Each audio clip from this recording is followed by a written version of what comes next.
লাখালকুস সামাওয়াতি ওয়াল আরদি আকবারু মিন খালকিন নাস।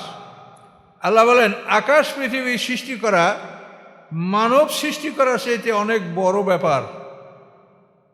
মানুষ তো আমরা এই মানুষ, এটা সৃষ্টি করা আর এই আকাশ সৃষ্টি করা এটা কত বড় ব্যাপার।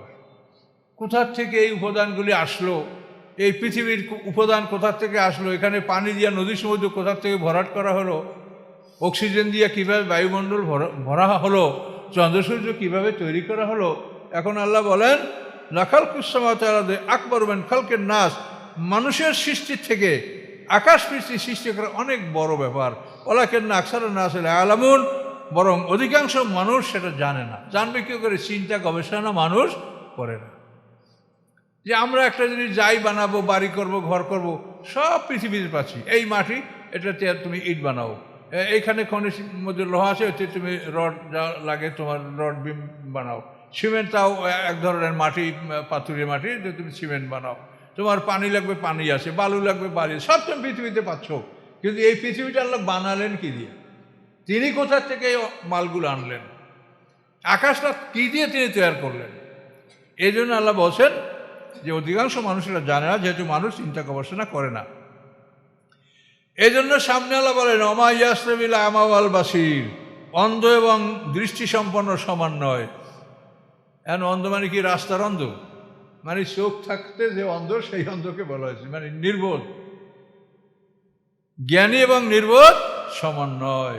লা ইয়াসতাবিল আমা ওয়াল বাসির, অন্ধ এবং দৃষ্টিশক্তি সম্পন্ন দুটো সমান নয়। আল্লাযীনা আমিলুস সালিহাত ওয়ালাল মুসি, এবং যারা ঈমান এনেছে সৎকর্ম করেছে, এটা, এবং মুসি যে পাপ করে, পাপী এবং নেককার, এই দুটো সমান নয়। যে নেকামল করে তার মর্যাদা আল্লাহর কাছে বেশি, ফেরেশতারাও তার জন্য ক্ষমা প্রার্থনা করে। আর যে অপরাধ করে সে তো অপরাধী, তওবা করতে পারলে অপরাধীকেও আল্লাহ গ্রহণ করবে। কিন্তু বলছেন সমান নয়। একটা লোক, আপনি মসজিদে আসেন, নামাজ পড়ছেন জামাতে, আপনি শরীয়তের সব বিধান পালন করছেন, একটা লোক মুসলমান হওয়ার পরেও সে আল্লাহর ঘরে আসলো না, তাহলে কি সমান হবে? কখনোই না। কালিলাম্মা তাযাক্কারুন, আল্লাহ বলেন অতি সামান্যই তোমরা উপদেশ গ্রহণ করছো। আল্লাহ এই কথাগুলি এতভাবে বুঝাবার চেষ্টা করছেন, আল্লাহ বলেন তোমরা সামান্যই উপদেশ গ্রহণ করছো। ইন্না সাআতা লাআতিয়াতুন লা রাইবা ফিহা, নিশ্চয়ই কিয়ামত অবশ্যই আসবে, এতে কোনো সন্দেহ নাই। কিয়ামত হচ্ছে সমস্ত মানুষকে বিচারের জন্য উপস্থিত করা। আর এই সময় সবাই দাঁড়াই থাকবে, কেউ বসতে পারবে না, বসার কোনো ব্যবস্থাই নেই সেখানে। এর নাম কিয়ামত। কিয়াম মানে দাঁড়ানো। নামাজে কিয়াম, কেরাত, রুকু, সেজদা ফরজ না? এই কিয়াম মানে দাঁড়ানো, এর থেকে কিয়ামত। এই কিয়ামত অবশ্যই আসবে, লা রাইবা ফিহা, তাতে কোনো ধরনের সন্দেহ নাই। ওয়ালাকিন্না আকসারান নাসি লা ইউমিনুন, কিন্তু অধিকাংশ মানুষ কিয়ামতের উপরে বিশ্বাস রাখে না। আমাদের মধ্যেও আমরা নিজেরা মুসলমান বলি, অথচ আমাদের লুট, তারাস, আমানতের খেয়ানা, জুলুম, অত্যাচার সব পুরোদমে চলছে। তাহলে এই লোকগুলি আসলে পরকাল বিশ্বাস করে না, এটা আপনাকে স্বীকার করতে হবে। এই যে আল্লাহ বলছেন ওয়ালাকিন্না আকসারান নাসি লা ইউমিনুন, এই আকসারুন নাস লা ইউমিনুনাল কিয়ামত, কিয়ামতের উপরে বিশ্বাস করে না। আল্লাহ সেটা বিশ্বাস করে, কিন্তু কিয়ামত যে হবে এইটা অন্তরে বিশ্বাস করে। যদি করতো তো সমাজে এরকম এত বিশৃঙ্খলা সমাজে এটা হতো না। কাজেই এই লোকগুলি আসলে এটা মনে করে না যে আমি এক বস্তা সিমেন্ট চুরি করলে এই সিমেন্ট বস্তা মাথায় করে নিয়ে ওঠা লাগবে, গরু চুরি করলে গরু মাথায় করে নিয়ে ওঠা লাগবে, ভিটামিন চুরি করলে ব্যারেল পিঠে নিয়ে ওঠা লাগবে, রড চুরি করে রডের ব্যান্ডেল মাথায় নিয়ে ওঠা লাগবে। এটা কোরআনে স্পষ্ট বলা, ওহুম ইয়াহমিলুনা আওজারহুম আলা যুহুরিহিম, তারা তাদের পিঠের উপরে তাদের পাপের বোঝাগুলি বহন করে নিয়ে উঠবে। এতে কোনো তাফসীর না, আয়াত। ওহুম ইয়াহমিলুনা আওজারহুম আলা যুহুরিহিম, তারা তাদের পাপের বোঝাগুলি পিঠে করে নিয়ে উঠবে, যে এটা আমরা করেছি। আল্লাহ ব্যবস্থা করবেন এইভাবে ওঠার জন্য। অকাল রব্বুকুম উদুনি আস্তাজিব লাকুম, তোমাদের রব বলেন, ঘোষণা করেন, উদুনি, তোমরা আমাকে ডাকো, আস্তাজিব লাকুম, আমি তোমাদের ডাকে সাড়া দিব। এখন দেখেন উদুনি, এখানে এইটা হলো বহু বছর। এখানে আপনারা সামান্য আরবি বোঝার মানুষ বা অনেক আলেম ওলামা এখানে আসেন। তো উদুনি, তোমরা সবাই আমাকে ডাকো, আস্তাজেব, আমি উত্তর দিব, জবাব দিব, লাকুম, এই কুম মানে কিন্তু বহু বচন, কা কুমা কুম, সর্বনাম কা হলো এক বচন, কুমা হলো দুই বচন, কুম হলো বহু বচন। কা কুমা কুম, কে কুমা কুন্না নারী, মানে স্ত্রীলিঙ্গে এটা কে কুমা কুন্না হয় আরবিতে। তো এখন দেখেন আল্লাহ বলেন তোমরা আমাকে ডাকো, আমি তোমাদের ডাকে সাড়া দিব। তাহলে আল্লাহ কি একজনকে ডাকতে বসে? সবাইকে ডাকতে বসে, সবাই ডাকে আল্লাহ সাড়া দেবে এটা বসে। তো এক মৌলভী সাহেবরা মসজিদে একসাথে দোয়া করা যাবে না, এটা কোথার থেকে ওনারা পাইল? এ নিয়ে সমাজে কত মূল্যবান সমাজে নষ্ট হয়েছে মানুষের, হাজার হাজার ঘন্টা, লক্ষ লক্ষ ঘন্টা সময় এই বাজে কথার পিছনে নষ্ট হয়েছে। আপনারা যারা মৌলভী মাওলানা বলেন একটা মানুষ দোয়া করলে সে দোজখে যাবে, এটা কেমন কথা? এটা কি কথা? এইটা নিয়ে যে এখনো বহু গোরা মৌলভী সাহেবরা আছে, দেখেন দলিল দেখান, তা দেখাইতে পারে না। রসুল ইসলাম করেন নাই, এই মুখস্থ কথা, রসুল ইসলাম করেন নাই। ইহুদি খ্রিস্টান যে বলে ঈশ্বর আসলাম আল্লাহর পুত্র, দলিল দাও, প্রমাণ নাই, না বিনা প্রমাণে ঈশ্বর আসলাম আল্লাহর পুত্র, বিনা প্রমাণে ওদের আসলাম আল্লাহর পুত্র। এরা তো পৃথিবীর কোটি কোটি জ্ঞানী মানুষ, এগুলো তারা বলছে। তা আমাদের মৌলভী সাহেবরা এগুলোই বলছে। কিন্তু কোরআন দেখেন কত সুন্দর, অকাল আর রব্বুকুম, তোমাদের রব বলছেন। এখানেও কিন্তু বহু বচন ব্যবহার করে, তোমাদের রব কি বলছেন? উদুনি, তোমরা আমাকে সবাই ডাকো, আস্তাজেব লাকুম, আমি তোমাদের ডাকে সাড়া দিব। এবং অন্য একটা আল্লাহ বলছেন ইয়াইয়ুহান নাস আনতুমুল ফুকারাউ ইলাল্লাহ, হে মানব সকল তোমরা সবাই আল্লাহর কাছে ফকির। আমরা ফকির কিনা বলেন? হ্যাঁ, আল্লাহ যদি তার একটা অনুদান বন্ধ করে সাথে সাথে আমরা কুপকাত কি কাজে, আমরা তো ফকির। কাজে ফকির কিভাবে মনিবের কাছে চাইবে বলেন তো? অ্যাটেনশন হইয়া সোজা হয়ে দাঁড়াই চাবে, না বিনয়ীভাবে হাত পেতে চাবে? যে কোরআনে এই কথাগুলো থাকার পরে ওনাদের হয় না, কথা বুঝতে পারছেন? ওনাদের হয় না, ভেজাল খাবার না ঢুকাইলে পেট ভরে না। কোরআনের যে পরিষ্কার কথা এগুলি তাদের মাথায় ঢোকে না। এই জন্য দেখেন অকাল রব্বুকুম, তোমাদের রব বলছেন উদুনি, তোমরা আমাকে ডাকো, আস্তাজেব লাকুম, আমি তোমাদের দোয়া কবুল করব।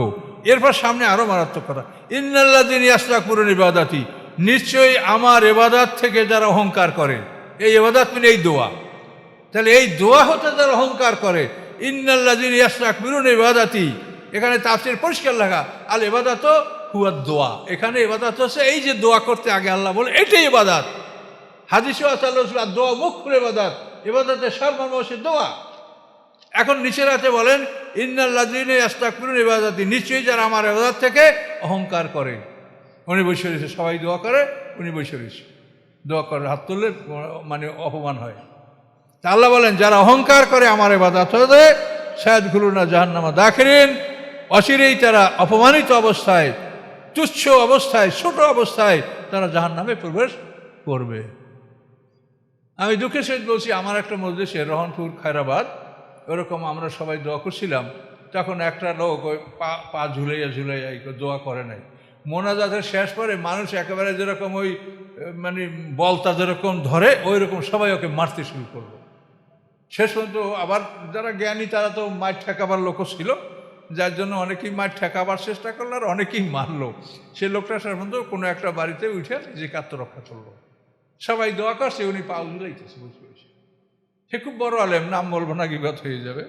এই হলো অবস্থা। কাজে এই জন্য এই কোরআন দেখলেই কিন্তু আপনাদের সব সমস্যার সমাধান হয়ে যাচ্ছে।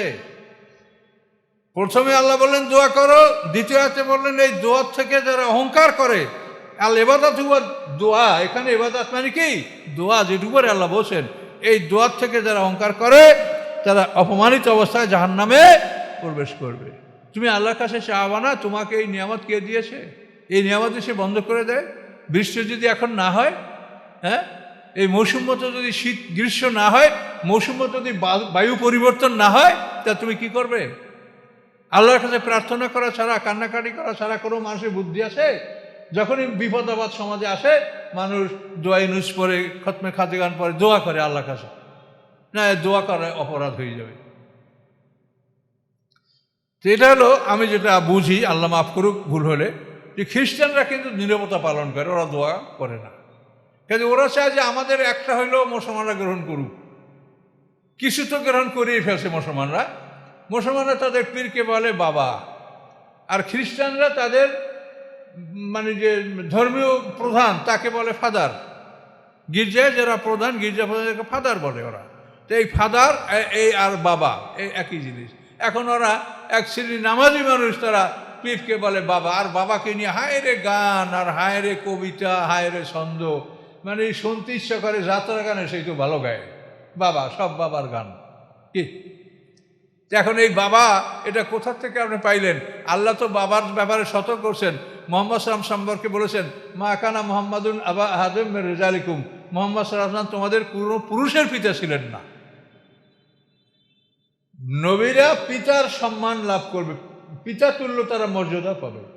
এটা একটা সমাজে একটা স্ট্যাটাস আছে। যেন আমরা কিন্তু দাদা নানা তুল্য, আমরা একটা লোক দেখলে ছোট থেকে দেখা বুয়া এ ভাই, মানে ওরা আমাদের নাতি তুল্য। আবার আমাদের চাইতে যারা কম বয়সী আছে পরিণত, তাদেরকে মানুষের বাপ চাচা তুল্য মনে করে। এটা একটা একটা একটা পরিবেশ আছে, স্ট্যাটাস আছে। তো এই জন্য পয়গাম্বর হলো পিতৃতুল্য সম্মান তারা লাভ করবে, এটা ঠিক আছে, কিন্তু এই জন্য তাকে বাবা ডাকা হবে না। তো এই কথাগুলি আমরা খেয়াল করব কোরআন থেকে, এটা আমাদের উদ্দেশ্য ইনশাল্লাহ। কোরআন শুনলে, কোরআন নিয়মিত আপনারা শুনবেন, ইউটিউবে আপনারা শুনবেন এবং আমাদের তাফসীর সংগ্রহ পড়বেন, খুবই সহজ লাগবে আপনার কাছে। তাহলে আপনার জ্ঞানটা আস্তে আস্তে ঢুকবে ভিতরে। প্রথমে একটু কঠিন লাগবে, আমার তাফসীর কঠিন লাগবে না, আপনাদের পড়তে লাগলেই সহজ মনে হবে। আল্লাহুল্লাযী জাআলা লাকুম লাইলা লিতাসকানু ফি। এখন আল্লাহ তার নিজের কুদরত, যে আল্লাহর কাছে দোয়া করবো না, তুমি একটু ভেবে দেখো যে আল্লাহকে আল্লাহুল্লাযী জাআলা লাকুম লাইলা লিতাসকানু ফি, আল্লাহ হলেন তিনি যিনি তোমাদের জন্য রাত সৃষ্টি করছেন যাতে তোমরা রাতের মধ্যে আশ্রয় গ্রহণ করতে পারো, আরাম করতে পারো। ওয়ান নাহারা মুবসিরান, এবং দিনকে করেছেন সব কিছু দেখাশোনার জন্য, মানে দেখভালও করা, কাজকর্ম করার জন্য আল্লাহ দিন করেছেন, রাতকে করেছেন তার মধ্যে তোমরা আরাম। আলোটা নিভিয়ে ফেললেই তোমার সুন্দর ঘুম, কি লাইটটা নিভিয়ে দিলেই সুন্দর ঘুম আসে, রাতকে আরামের জন্য আল্লাহ করে। এই অন্ধকারের মধ্যে মানুষের নিবিড় ঘুম নিদ্রা হয়, তো এটা আল্লাহ করেছেন। এটা যদি আল্লাহ না করতেন, যদি দিন থাকতো সারা বছর কেমন হতো, অথবা যদি রাত থাকতো ভোর না হতো, তাহলে কেমন লাগতো বলেন? ইন্নাল্লাহা যু ফাদলিন আলান নাস, নিশ্চয়ই আল্লাহ তাআলা মানুষের উপরে অতি কৃপাশীল, অতি দয়াবান, অতি অনুগ্রহশীল। ওয়ালাকিন্না আকসারান নাসি লা ইয়াশকুরুন, কিন্তু অধিকাংশ মানুষ কৃতজ্ঞতা জ্ঞাপন করে না, সেটা জানে না, বা আল্লাহর প্রতি কৃতজ্ঞ হওয়া উচিত, আল্লাহর কাছে বিনয়ী হওয়া উচিত, এটা সে হচ্ছে না, সে অহংকার করছে। যালিকুমুল্লাহু রাব্বাকুম, এই হচ্ছে তোমাদের রব। কে? যিনি তোমাদের রাত আরামের জন্য করলেন, দিনকে সব কিছু দেখভাল করার জন্য করলেন, এই হলো তোমাদের রব। খালিকু কুল্লি শাই, তিনি এখানে দিবারাত্রির কথা বলেছেন, কিন্তু সমস্ত বস্তুর তিনি সৃষ্টিকর্তা। খালেক মানে সৃষ্টিকর্তা, কুল্লি শাই সমস্ত বস্তুর সৃষ্টিকর্তা তিনি। লা ইলাহা ইল্লাহু, তিনি ছাড়া ইবাদতের উপযুক্ত আর কেউ নাই, একমাত্র আমরা হলাম সৃষ্টির সেরা, আর আমাদের চাইতে সেরা হচ্ছেন আল্লাহ। কাজে আমরা আল্লাহর সামনে মাথা নত করব। পৃথিবীতে মানুষ ছাড়া অন্য যা কিছু আছে সব কিছু মানুষের অধীনস্থ, মানুষের যে নিম্ন স্তরের তারা, ওরা কেউ মানুষের ইবাদত করার যোগ্য না, মানুষের ইবাদত করার যোগ্য একমাত্র আল্লাহ। যালিকুমুল্লাহু রাব্বুকুম খালিকু কুল্লি শাই, তিনি সব কিছুর সৃষ্টিকর্তা। লা ইলাহা ইল্লাহু, তিনি ছাড়া কোনো উপাস্য নাই। ফান্না তুফাকুন, কিভাবে তোমরা বিপরীত দিকে চলে যাচ্ছ? তোমরা আল্লাহমুখী হচ্ছ না, আল্লাহর প্রতি আত্মসমর্পণ করছো না, আল্লাহর প্রতি রুজু হচ্ছ না, কোথায় যাচ্ছ তোমরা?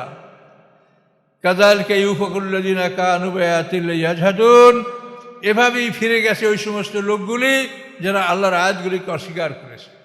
আল্লাহর আয়াতগুলিকে যারা অস্বীকার করেছে তারাই বিপরীতমুখী হয়েছে, তারাই বিপরীত দিকে ফিরে গেছে। সিরাতাল মুস্তাকিম রাস্তা ত্যাগ করে সিরাতাদ দাল্লিন বা ভুল রাস্তাকে তারা গ্রহণ করেছে।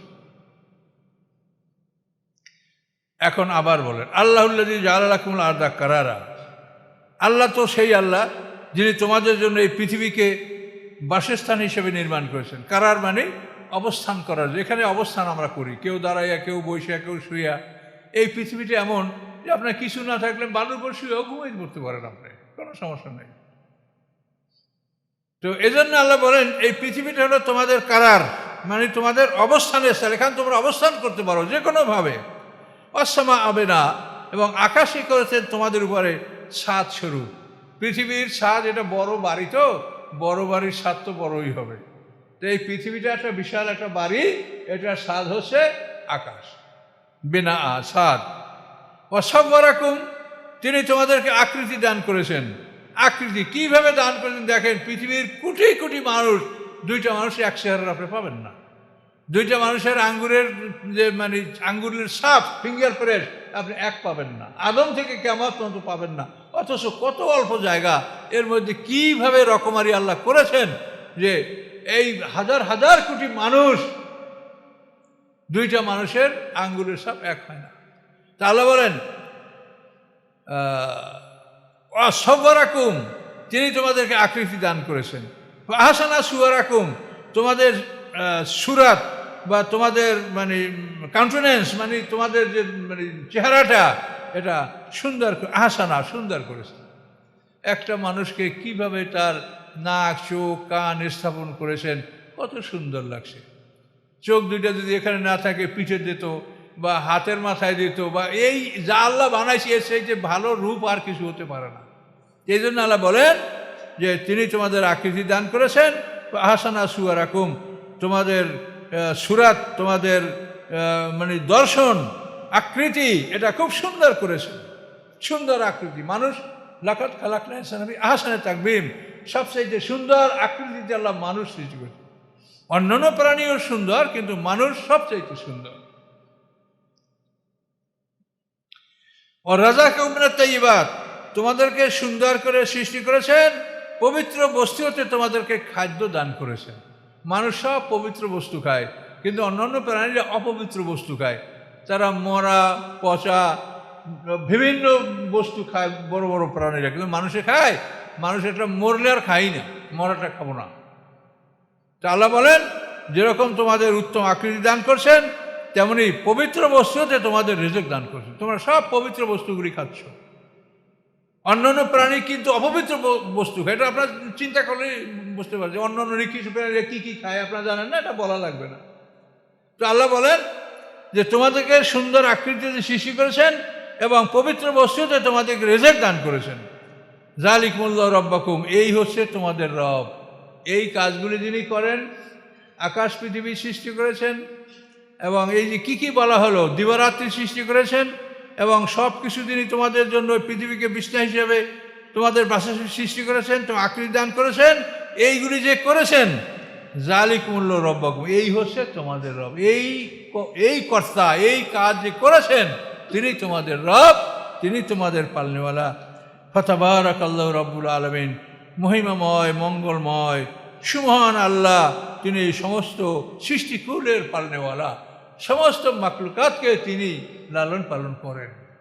তিনি রব্বুল আলামিন, সমস্ত সৃষ্টিকুলের লালন পালনের ভার তার উপরে তিনি লালন পালন করেন। হুয়াল হাইয়্যু, তিনি চিরঞ্জীব, অনাদিকাল থেকে তিনি জীবিত আছেন। লা ইলাহা ইল্লাহু, তিনি ছাড়া ইবাদতের কোনো যোগ্য কেউ নাই। তিনি একমাত্র ইলাহ, মাবুদ বেহক, প্রকৃত ইবাদতের যিনি উপযুক্ত, তিনি একমাত্র আল্লাহ। ফাদউহু, তোমরা আল্লাহকে ডাকো, মুখলিসিনা লাহুদ্দিন, নিষ্ঠার সাথে আনুগত্য করে। দিন মানে আনুগত্য, নিষ্ঠার সাথে আনুগত্য সহকারে তোমরা আল্লাহকে ডাকো। নিষ্ঠার সাথে আনুগত্য করা, এটা সবসময় নিজেকে বিনয়ী রেখেই এটা করতে হয়। তো আল্লাহ বলছেন যে তোমরা নিষ্ঠার সাথে আনুগত্য সহকারে আল্লাহকে ডাকো। আলহামদুলিল্লাহ রাব্বুল আলামিন, সমস্ত প্রশংসা আল্লাহর, যিনি সমস্ত সৃষ্টিকুলের পালনেওয়ালা। দেখেন, মানুষকে সৃষ্টি করা হয়েছে ইবাদতের জন্য। এই জন্য মানুষের মধ্যে একটা ইবাদতের টেন্ডেন্সি, ইবাদত না করলে মানুষ সুস্থ পায় না, ভালো লাগে না, মন বলে যে ইবাদত আমি করি। এখন ইবাদত কী করবে? কেউ পূজা মণ্ডপে যায়, কেউ গাছের কাছে যায়, কেউ চন্দ্র সূর্যের ইবাদত করে। মানুষ একটা না একটা ইবাদত করবে, ইবাদত করাটা তার টেন্ডেন্সি। এটা এই টেন্ডেন্সি, এই ঝোঁক, এই মানে আকাঙ্ক্ষা তার মধ্যে এটা থাকবেই।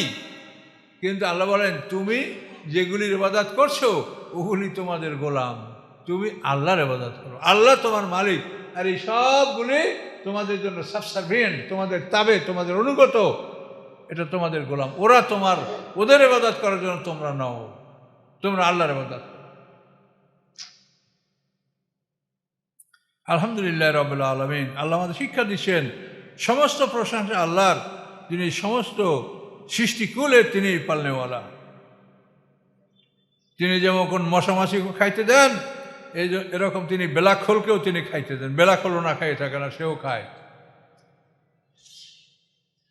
কুল ইন্নী নুহিতু আন আ'বুদাল্লাহ আল্লাযীনা তাদউনা মিন দুনিল্লাহ। হে রাসূল মুহাম্মদ, আপনি জানিয়ে দেন, কুল আপনি বলে দেন, ইন্নী নুহিতু আমাকে নিষেধ করা হয়েছে। কি নিষেধ করা হয়েছে?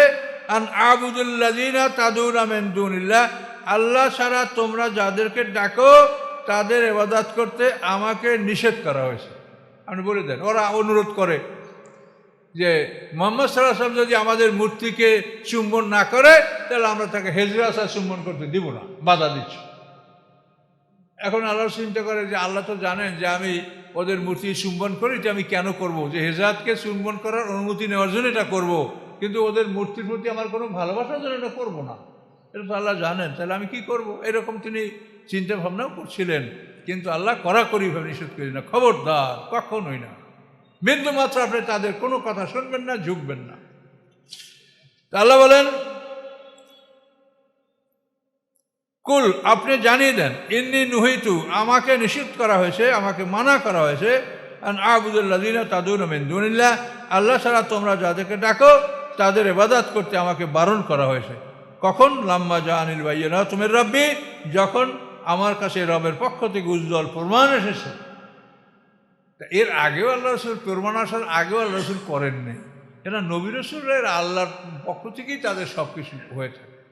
এই জন্য জন্মার পর থেকেই তিনি ভালো পথেই ছিলেন, সত্যের অনুসন্ধান করেছেন। এই সত্য কিভাবে তিনি উপলব্ধি করবেন, পাবেন, এই জন্য তিনি হেরা গুহায় ধ্যান করেছেন। হেরা গুহায় ধ্যান, সবাইকে ত্যাগ করে, সমাজকে ত্যাগ করে তিনি একা একা হেরা গুহায় অবস্থান করছেন। কেন? এই সত্যকে জানার জন্য, যে আসলে কি হবে। এরা এইগুলো করে তো হতে পারে না। তো এইরকম সত্যও নিয়ে যারা চিন্তা করত তাদেরকে বলা হয় দ্বীনে হানিফের অন্তর্ভুক্ত, অনুসন্ধানকারী। হানিফ শব্দ অর্থ ইনকুইজিটিভ। যারা সত্যকে অনুসন্ধান করে বেড়াতো তাদেরকে আল্লাহ শাস্তি দেবেন না, তাদেরকে হাসরের ময়দানে আল্লাহ ক্ষমা করবেন।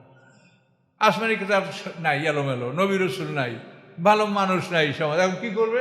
তারা নিজে নিজে সত্যকে অনুসন্ধান করবে।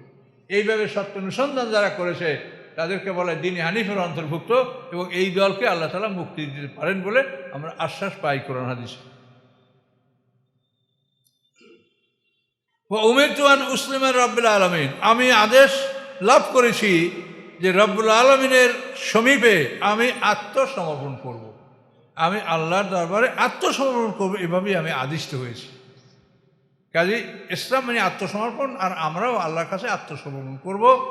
আমরা কমপ্লিট সারেন্ডার করব। সারেন্ডার করার পরে যে কাজগুলি করতে পারছি আল্লাহ দেখবে, আর যেগুলো পারছি না আল্লাহ বলছে যে কোনো মানুষকে সাধ্যের বাইরে তার উপরে বোঝা চাপানো হবে না, কিন্তু সারেন্ডারটা কমপ্লিট করতে হবে। কমপ্লিট সারেন্ডার করে তারপর আপনি যা পারেন তা আল্লাহ দেখবেন, না পারলে আল্লাহ দেখবে যে কেন পারছে না, আমরাও পারছি না, কেন পারছি না, এটা আল্লাহ জানে, ক্ষমা করতে পারে আল্লাহ। কিন্তু সারেন্ডারের ক্ষেত্রে কমপ্লিট সারেন্ডার।